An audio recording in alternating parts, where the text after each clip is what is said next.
Okay.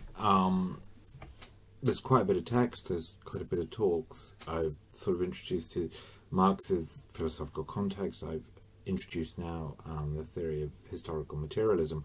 There's a word I've been using and a word that's always used in Marxist discourse, which is ideology. Now, ideology is also used more widely. It's used when people say, oh, his ideology is X, Y, and Z. So, for example, Brexiteers' ideology is generally the idea of a free market, a belief in individual liberty, these sorts of Nozick, and that what we will say is that's an ideology, which means on the one hand, and this is if you like the neutral meaning, a coherent system of beliefs. Okay, it's almost interchangeable when you hear people talk about, oh, my personal philosophy is, and you should have done 3 years of philosophy by now, and you know that that doesn't make much sense. This usage of the word ideology is a bastardized form. I think it's important to get back to the Marxist sense of ideology. And an ideology for him belongs to the superstructure. So you've got the base, which is the socio-economic arrangements, the institutional and material, if you like, arrangement of a society or a culture. And he thinks that the most important elements there are the mode of production and the means of production and what is the end of production. Those are the three questions you've got to ask to give you your sort of idea of the cultural society. And the best explanation will always make reference to that. Okay, so whereas an ideology is a class's self-understanding of itself. It's the consciousness we have of ourselves that we describe. Now remember, I've compared it several times to psychoanalysis, and the idea is the ideology can actually reveal something about us. So, for example, I've been writing a lot about social luck, not specifically as a philosophical issue, but the idea is, for example, take the recent case of the school lunches, free school lunches for people with less than average assets, let's call them, will be the way to do it. And the government got involved in a lot of problem here because there is this sort of libertarian side to the government that believes that if you give out handouts, it somehow violates the liberty of individuals. It violates the liberty of those individuals who have to pay for it. Okay, we have to pay through taxation for helping other people, and that should be charity. That should be a choice. It shouldn't be imposed on anyone. It's a violation of our individual liberty if we are forced to give charity via a generalized system of taxation. It's also, in a sense, to not allow people to get the correct consequences of their actions. So, for example, if you choose to spend your money, and I bear in mind I'm going to caricature people, if you choose to spend your money on PS4 games or drugs or drink or bingo rather than pay for, your food and sustenance, that's your choice, and you've got to live with the consequences. And this is the basis, the ideology, and I'm using it in both senses there, behind laissez-faire capitalism. That the market will make people make right choices through them being responsible for their consequences. Okay, and you can't take money off me to help people because it's not my fault. Okay, now this is an ideology and understanding of class because it, if you like, justifies people's actions to say, well, no, it would be wrong to help people have free school meals. But of course, the people saying that are people with loads of assets that inherited those assets from their parents. And you might want to say, well, look, let's take the obvious case, because the Daily Mail criticised Marcus Rashford for buying lots of rich houses, expensive houses, and it seemed to be the case that, oh, look, you can't spend your money, you should give it to these people if you think it's so important. You should help them with the free lunches rather than spend £2 million on a mansion. Now, the point here is that Marcus Rashford has earned that money through natural talent. He's worked hard as a footballer. Now, there is a question about talent and whether we deserve the outcome of that. Whereas the very people arguing against him, i.e. the Daily Mail readers and the people, are generally people who have inherited wealth from their parents. And what they'll say is, oh, I deserve that from my parents because it's just luck that I've been born rich and he's been born poor, it would be unfair to take from me and give to him, because you're blaming me for my luck and rewarding him for his luck. And this is the ideology, our understanding of ourselves, where we should be responsible for our actions and our outcomes, and what you start with in life is a matter of luck, because it's an ideology that protects the asset-heavy classes. Okay? If you actually think it through, the idea of inheritance of property, and it's not just merely a national, it's also an international or global concern, is like, well, you know, however my parents got their money and their wealth, it's mine because I'm lucky enough to be born as their child, protects those with the most. Okay? It's in their interests. So when they express this, we should be responsible for our individual actions, what they're doing is actually, if we were a good psychoanalyst, strip back the layers, we see that what they are talking about is their own interests. It's not reason, it's not objective, it's not independent, it's not moral, it's about self-interest, okay, or class interest. And that's what Marx is very, very good at, stripping that away if you look at these things. So here's a quotation that sums up his meaning of ideology. And as I said, his meaning of ideology is simply a class's self-understanding. You know, it's the way in which they justify their actions. So, for example, certain members of the working class don't want a university education because it's pointless knowledge. Okay, why would I want to do that? Some people don't want to be rich because it won't make them happy. All these statements are, in a sense, expressions of deep and protect deep social economic arrangements. Okay?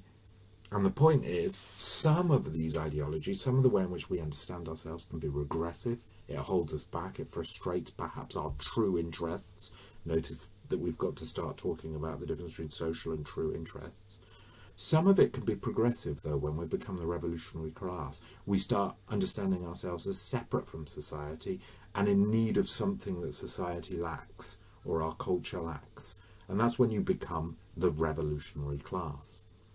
So let's just look at how Marx presents this in the contribution to the critique of political economy. In the social production of their existence, okay, so remember that our identity is produced by the social and cultural conditions we find ourselves existing in. Men or humans inevitably enter into definite relations which are independent of their will. Okay, you're thrown into economic arrangements in the broad Marxist sense, namely relations of production appropriate to the given stage of the development of their material forces of production. I refer you back to what we said about historical materialism. Go on with the quotation. The totality of these relations of production constitute the economic structure of society, the real foundation on which arises a legal and political superstructure, and to which correspond definite forms of social consciousness. So we get this social economic arrangements. This is split into specific classes, those who own the means of production, those who are labouring, those who are exchanging, and all of these understand themselves as belonging to this in a certain way and develop a class identity. The mode of production of material life conditions the general process of social, political, and intellectual life. Okay, so it's the mode of production which is the determining factor. It is not the consciousness of men that determine their existence, but their social existence that determines their consciousness, i.e. how they understand themselves. So notice that sentence there is a reversal again of the Hegelian Kantian idealism. It's not ideas or understanding that can change society. You've got to change who owns the means of production. At a certain stage of development, to continue with the quotation, the material productive forces of society come into conflict with the existing relations of production. Okay?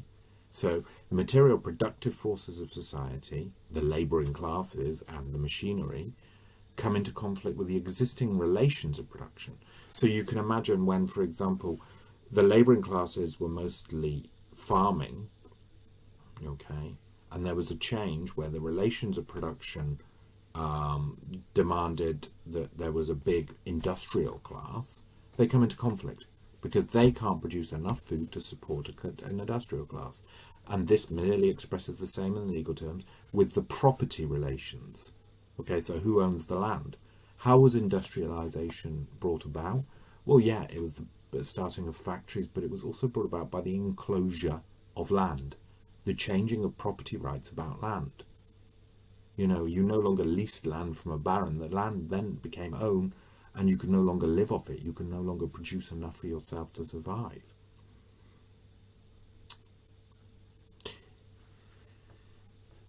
Their property relation framework which they operated hitherto. Okay, so we go back, and if I can show you where I am, actually may help. We're now here. Hold on, sorry.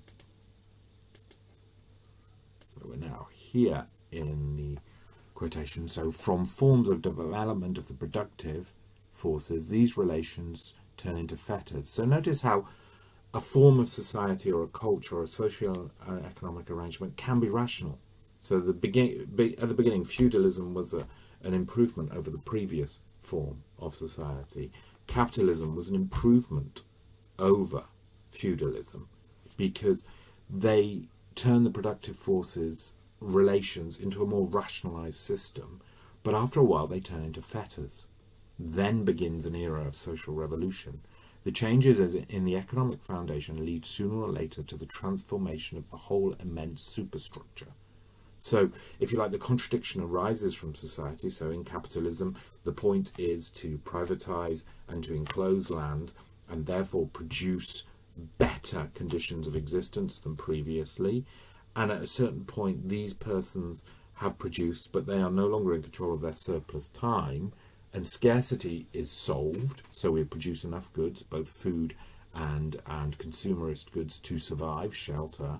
The question is then, well, why don't we then have more leisure time? Why don't we work less each week? And the answer is that capitalism starts producing new things to exchange, i.e. social prestige or fetishization, okay? The reification of goods. So it's no longer, I just need a car to get backwards and forwards to work. I need a Ferrari, okay? Because then people will think better of me. And we can see that that is a reification, that a Ferrari is really a car, and therefore its only use is to get forwards and backwards. But at a certain point it becomes a social value of prestige. And then we invent a new form of scarcity, and therefore the people are still enslaved to capitalism. But that has developed a contradiction because people do not really want that. Okay, and that's where social revolution begins. The changes in the economic foundation lead sooner or later in the transformation of the whole immense superstructure. In studying such transformations, so that's what historical materialism does, it is always necessary to distinguish between the material transformation of the economic conditions of production, which can be determined with the precision of natural science, and the legal, political, religious, artistic, or philosophical, in short, ideological forms in which men become conscious of this conflict and fight it out. So, just as someone goes to a doctor, a psychoanalyst, and says, look, I can't get out of my building, I suffer from agoraphobia, how can I overcome this? Well, why can't you go out, ask the doctor, and he says, I'm scared of things falling on my head. The doctor will keep asking him questions until the real motive, the real material reason, and it could be, as it was the case with Freud, that it could just be a material problem with the actual biology of the brain, which could be solved by drugs. So the ideological form is a representation of the deeper changes, a bit like art is for Marx, or a bit like the religion is, or a bit like the property relations are, or the legal system is. All these ideological forms are how we understand ourselves, but they are representative of the deeper real explanation. Just as one does not judge an individual by what he thinks about himself, so one cannot judge such a period of transformation by its consciousness. So you can't judge an individual by what he thinks of himself. You can't judge a historical society by its own representation in art. If you think about how the Romans and the Greeks thought about their own societies, but actually we needed to understand the slaves' point of view, but they had no language. They weren't allowed to express it. So we need a science or historical materialism to get to that. On the contrary, this consciousness must be explained from the contradictions of material life, the deep, socio-economical conflicts, from the conflict existing between the social forces of production, i.e. the labouring class, and the relations of production, who owns what. And that is the fundamental point. And you could see how the ideology, how we understand ourselves, gives us a clue to these conflicts and these contradictions, but does not express them properly because it is not reliable. It can be regressive, i.e. we can have ideologies that keep us in place. Actually, having a Ferrari is a sign of working hard. Well, no, it's not. It's a sign of being oppressed. Okay? And what we've got to do is find out these deep, deep contradictions. And so now we'll turn to our own ideological understanding, and I've given you a clue with the understanding of social and natural moral luck and the laissez-faire capitalism, and look at our own social and economic arrangements and go into them in some depth. And that means looking at capitalism.